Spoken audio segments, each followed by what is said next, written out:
Occasionally I get a request and it goes something like this. Since my last name has the word swearing in it, and since Swearingen was a character on Deadwood, which was known, the show was known for its language and its creative way of swearing, occasionally I get the request that I should, I could, they would like to see more swearing on my channel. And this is what I have to say to that.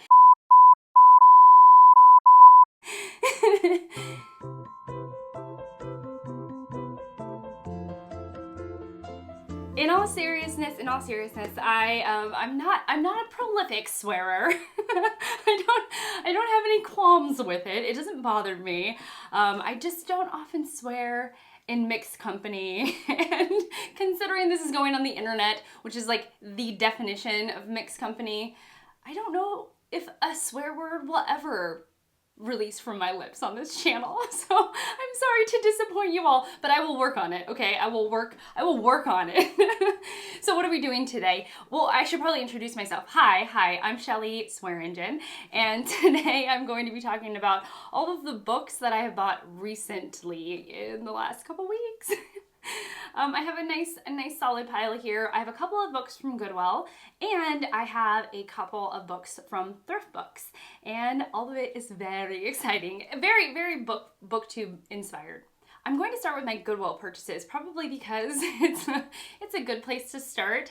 And I'm going to start with the book on the top, which of course I haven't showed you yet, but it's coming. Okay, so a friend of mine, Sonja, we do quite a bit of buddy reads together, and we were talking about upcoming reads that might interest us, and she passionately exclaimed her joy of a certain book series, the first 3 books in this series. And I was so excited about her joy that I was like, the next time I go to any type of used bookstore, I'm gonna keep my eyes peeled for this very popular novel. And much to my, actually not to my surprise, much to my prediction, I suppose, I found the book immediately. And the book is The Girl with the Dragon Tattoo by Stieg Larsson. Is that right? Stieg Larsson? I'm sorry if I said your name wrong. I know you've passed on, but maybe those who care about his legacy will tell me how to say his name. Anyways, so I have The Girl with the Dragon Tattoo, and I was so excited about reading it that we have set up a buddy read to read this next month, Sonja and I. This will be a reread for her, but this will be my first read, and I've heard a lot of people say, buckle up, Shelly, this book has everything in it, and I'm not sure how your poor little heart will take it.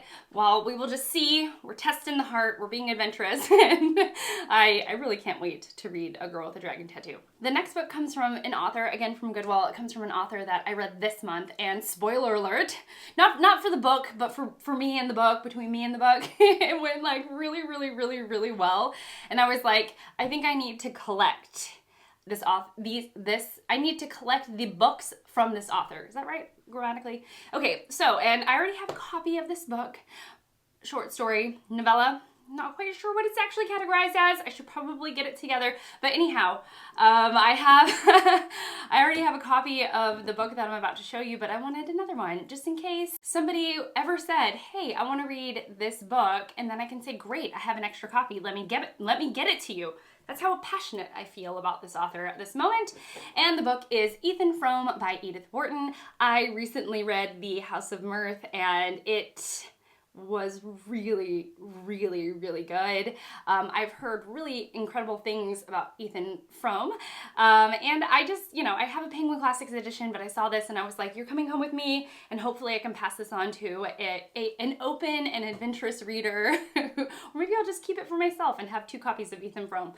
All I know is I saw it and my heart leaped, and I decided to pay the $1 and something cents in order to have this in my collection. And it made me quite happy. The final book from Goodwill was really a lark. This author is prolific, his name is around, and I have not read him, and I'm starting to feel that like pressure of a reader that I ought to get to him, that I might like his writing. His name pops up everywhere, and I want to be in the know. So yeah, so I saw this beautiful copy, like not even red copy, maybe that's a bad sign. It's not even a red copy of a Jonathan Franzen work. That's the author, and it is Freedom by Jonathan Franzen. Now, I've never read anything by Franzen. I'm not sure how much I'm going to get along with his writing or his writing style, but as a living author and somebody who's really making a mark on with their collection of writings that continue to be published, and you know, they're just out. Franzen's out there writing books, making money, and I was like, I need to know what Franzen's all about. And so I just decided to pick this up because it really is in gorgeous condition. And I figure, Franzen, me and you will finally meet on the page, and I can make up my mind about you. And I hope that this is not the beginning of a long and tenuous relationship, but it is like a clear-cut, I know how I feel about you kind of deal. That's what I'm hoping for, but you never know.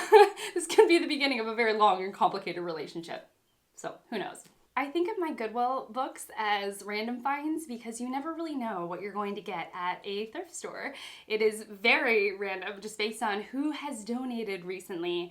But I had made an order on Thrift Books, and Thrift Books has a ton of inventory, and so it's really just based on what I wanted to buy and what was available and my budget. And so I was able to purchase 4 books. One of which was a book that I wanted to buy when I heard about it on Steve Donahue's channel. And it's because it has to do with the theology, the Christian theology of Calvinism. And since I grew up as a Calvinist, when I was from like 11 to 19, we were very much, my family was very much immersed in the theology of Calvinism. And so anyways, Steve talked about this book, and it had to do with Calvinism, and it piqued my interest, and then I forgot about it. And then I saw it on Fraser Simon Springboard Thoughts Instagram, I think, in a pile of books that he took a snapshot of, and I was like, oh yeah, I want to read that book. And the book is the private memoirs and confessions of a justified sinner, and this is by James Hogg.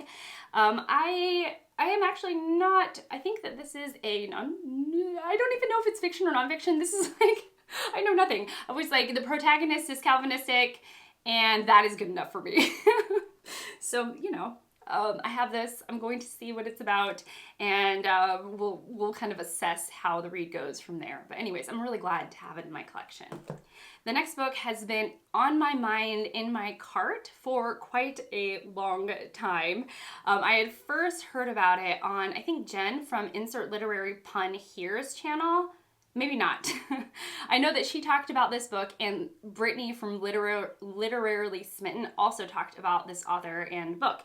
And the topic is nonfiction, and it really kind of piqued my interest. And so I was like, why not? I'm going to do it. I'm gonna get the book. I don't know why I'm like building this anticipation for you all in order to like tell you what the book is at the end. Is it like, am I getting better at YouTube or am I getting worse at YouTube? I can never tell anymore. Okay, and so the book is Svetlana Alexievich's The Unwomanly Face of War. I have heard quite a bit about her name, Alexievich, is that right? Alexievich? I've heard quite a bit about Alexievich's books, and that she has a very specific style of writing, and that she likes to illuminate or put a spotlight on women who have been forgotten in the past. So yeah, this is, I believe, translated from Russian, but I'm not actually sure, and it was the winner of the Nobel Peace Prize. So her work is known. This author's work is known. It just, I need to dive into her work because I've heard it's absolutely incredible. And as a fan of nonfiction, I was like, I must. It's a must. It's a must read for me. I think all of my books are BookTube related purchases. So the next one was definitely a BookTube made me do it moment. And this was completely the fault of Jennifer Brooks. And she talked about Marguerite, oh my goodness, I don't know how to say her last name, and I'm going to butcher it. Marguerite Yourcenar? Anyways, and this is the Memoirs of Hadrian. So Jennifer Brooks talked about the absolute exquisiteness of the language that is inside of this book, and she talked about how beautiful and moving it is, or it was for her when she read it, that it is in this book currently. And as she talked about it, I was like, that sounds amazing. I just, like, do you know when somebody's talking about a book so passionately, you're like, I want that experience right now, and I will do, not anything, but I will do quite a bit in order to get that experience as well. So Jennifer Brooks talked about this book very passionately, and I was like, that sounds amazing, and I want to read it. And so that's the extent of my thinking. I picked it up, and I cannot wait to dive into it, and I'm really liking this edition.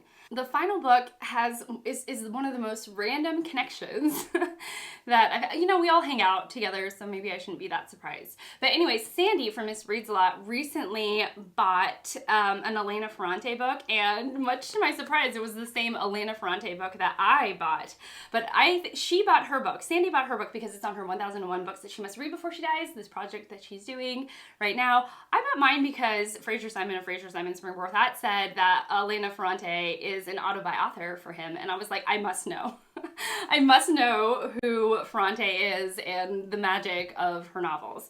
And yeah, so I bought My Brilliant Friend, and it's one of her number one in her Neapolitan quartet. I say things and I always hope that it comes out correctly. But yes, this is the number one, book one in her series.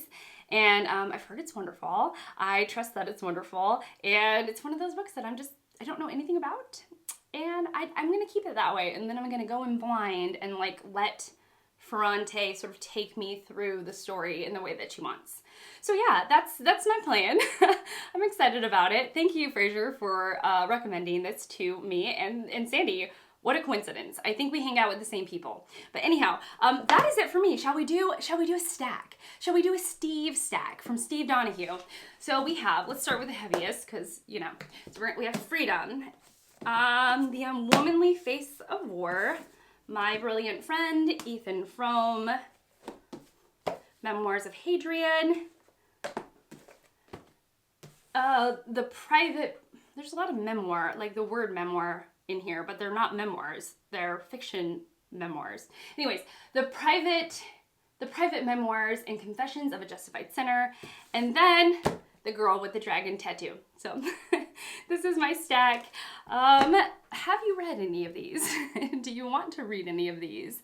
Have you had any good experiences? If you have read any of these, I would love to know, or if you could just let me know what you bought recently. That's always exciting for me, the books that are on your radar, since I shared the books that are clearly on my radar because I just purchased them.